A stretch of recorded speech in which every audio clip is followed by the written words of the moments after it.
ఇసాకయ్య గారికి వందనాలు. నా పేరు మేరీ, నా భర్త పేరు కుమార్ బాబు. నేను ఇక్కడ తైలాభిషేకానికి 8 నెలల నుంచి వస్తున్నాను.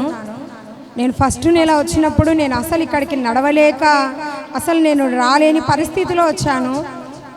నాకు కిడ్నీలు ఫెయిల్ అయ్యాయని ఏమీ చెప్పలేమని చెప్పి ఎన్నో హాస్పిటల్ తిరిగినా ఎవరేం చెప్పలేకపోయారు.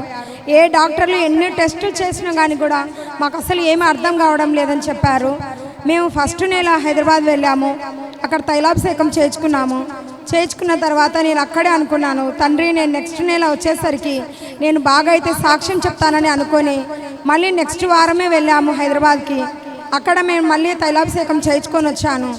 నెక్స్ట్ నెల నేను 3వ వచ్చేసరికి నాకు ఏమీ లేదు, నార్మల్ రిపోర్ట్ అని వచ్చింది.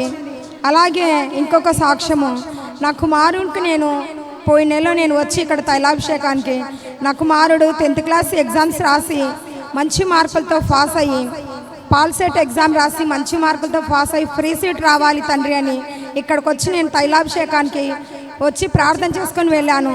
ఇప్పుడు దేవుడు మా కార్యాన్ని నెరవేర్చాడు. నా కుమారునికి విజయవాడలో ఫ్రీ సీట్ వచ్చేలాగున దేవుడు ఆశీర్వదించాడు. ఈ చిన్న సాక్ష్యాన్ని దేవుడు ఆశీర్వదించును గాక.